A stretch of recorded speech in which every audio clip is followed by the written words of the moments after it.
Teuku Nyak Arif adalah residen atau gubernur Aceh pertama pada periode 1945 sampai 1946. Pada masa perjuangan kemerdekaan Indonesia, ia dipilih menjadi wakil pertama dari Aceh dalam Volkskrant atau Dewan Rakyat. Sejak 1932, ia telah memimpin gerakan di bawah tanah untuk menentang penjajahan Belanda di Aceh. Kehidupan Teuku Nyak Arif lahir di Ulele, Kutaraja, Banda Aceh, 17 Juli 1899. Ayahnya seorang panglima Sagi 26 Mukim wilayah Aceh Besar bernama Teuku Nyak Banta, sedangkan sang ibu bernama Cut Nyak Raya. Arif merupakan anak ketiga dari 5 bersaudara. Arif kecil merupakan seorang anak yang cerdas dan juga berani. Ia selalu menjadi pemimpin di antara teman-teman masa kecilnya. Setelah Arif menyelesaikan sekolahnya di bangku sekolah dasar, ia melanjutkan di Sekolah Raja Quick School Bukit Tinggi. Lalu, ia lanjut ke Auspia, sekolah Belanda khusus untuk anak-anak bangsawan di Serang, Banten. Kiprah semasa sekolah, Teuku Nyak Arif dikenal sebagai orator. Ia juga gemar membaca buku mengenai politik dan pemerintah. Untuk itu, tidak heran bahwa sejak muda, Arif telah aktif dalam pergerakan. Kegiatannya antara lain ikut membawa Aceh ke dalam wadah Persatuan Hindia. Ia juga mencurahkan perhatian besarnya untuk meningkatkan kesejahteraan rakyat. Pada 1919, Arif diangkat menjadi Ketua Nasional Indies Party, partai politik pertama di Hindia Belanda cabang Banda Aceh. Setahun kemudian, ia diangkat menjadi Panglima Sagi 26 Mukim, menggantikan posisi ayahnya. Lalu, pada 1927, ia diangkat menjadi anggota Volkskrant Dewan Rakyat sampai 1931. Pada masa pergerakan nasional ini, Arif mendirikan fraksi nasional di Dewan Rakyat yang diketuai oleh Muhammad Husni Tamrin. Pada 1932, Arif memimpin gerakan di bawah tanah guna menentang penjajahan Belanda di Aceh. Gerakan tidak hanya dalam dunia politik, Arif juga aktif di bidang pendidikan. Ia bersama Tengku Muhammad Hasan, seorang aktivis, mendirikan perguruan taman siswa di Kutaraja pada 11 Juli 1937. Sekolah ini diketuai oleh Hasan, sedangkan Arif berperan sebagai sekretaris. Bersama Muhammad Hasan, ia juga turut mempelopori terbentuknya organisasi Aceh Studies Dana Pelajar Aceh. Tujuan dari organisasi ini adalah untuk membantu anak-anak Aceh yang cerdas namun tidak mampu untuk bersekolah. Selain itu, organisasi lain yang juga ia bentuk adalah Persatuan Ulama Aceh, PUSA, pada 1939. Sayangnya, organisasi ini mengalami kemunduran karena dipergunakan Jepang untuk melemahkan Belanda di Aceh. Pada awal 1942, masa pendudukan Jepang di Indonesia, Arif menuntut untuk mendapat semua kekuasaan atau pemerintahan. Namun hal ini tidak dikabulkan oleh Residen Aceh, Ji Pau. Oleh sebab itu, Arif melakukan pemberontakan kepada pemerintah Hindia Belanda. Kolonel Goseson memerintahkan Marsose, tentara perang kolonial Hindia Belanda, untuk menyerang Teuku Nyak Arif. Namun, serangan ini dapat dipukul mundur. Pada awal kehadiran Jepang, banyak tekanan yang terjadi terhadap organisasi dan partai-partai politik. Akibatnya, organisasi seperti Muhammadiyah, PUSA, Parindra mengalami kemunduran.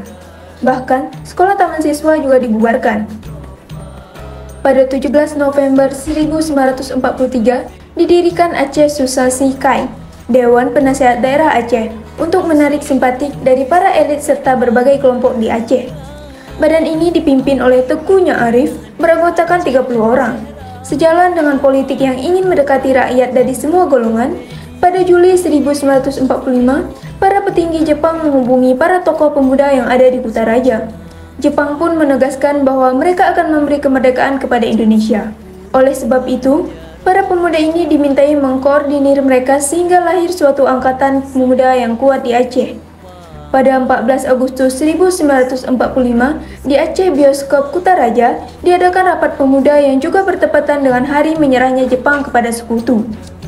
Soekarno dan Hatta merencanakan persiapan proklamasi kemerdekaan Indonesia yang kemudian dilakukan pada 17 Agustus 1945. Berita proklamasi ini kemudian diterima oleh pemuda Ghazali dan Rajalis, lalu disampaikan pada Teuku Nyak Arif. Tengku Arif kemudian memanggil para tokoh penting yang sudah menerima berita proklamasi. Di hadapan mereka, Arif menyatakan sumpah setianya kepada negara Republik Indonesia. Setelah itu, dilakukanlah pengibaran bendera merah putih pada 24 Agustus 1945 di depan kantor polisi Jepang oleh para pegawai Indonesia. Pada 29 Agustus 1945, Arif pun diangkat menjadi Ketua Komite Nasional Indonesia Daerah Aceh. Berdasarkan surat ketetapan nomor 110 dari Gubernur Sumatera Utara, Tengku Muhammad Hasan, Tengku Arif diangkat menjadi Residen Aceh.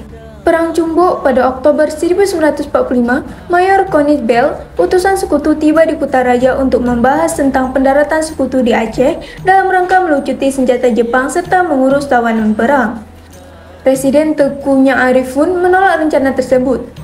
Pada Desember 1945, terjadi peristiwa Perang Cumbuk. Perang ini mengakibatkan perpecahan antara golongan bangsawan dan ulama. Ulama ingin merebut tapuk pemerintahan dari golongan bangsawan Ule Balang. Ulama di Pusat dan Pemuda Sosialis Indonesia Pesindo berhasil menguasai Aceh. Mereka membunuh banyak bangsawan dan mengambil harta serta tanah mereka. Laskar Ulama Mujahidin dipimpin Husain Al-Mujahid berambisi untuk menggantikan posisi Residen Tengku Arif. Mereka mendapatkan dukungan dari Tentara Perlawanan Rakyat. Pada tahun 1946, Arif tertangkap oleh TPR. Penangkapan ini dilakukan saat Arif tengah dalam keadaan sakit. Arif pun membiarkan dirinya ditawan oleh Laskar Mujahidin dan TPR. Ia juga meminta pasukannya untuk tidak memberi perlawanan.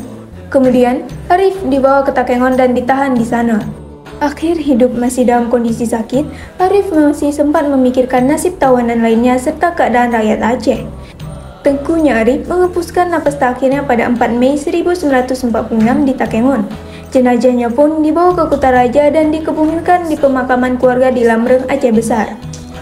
Tengku Arif dianugerahkan gelar Pahlawan Nasional Indonesia berdasarkan surat Kepres RI 0971 TK 1974. Namanya juga dijadikan nama jalan letak makam beliau, yaitu Jalan Makam Tengku Arif.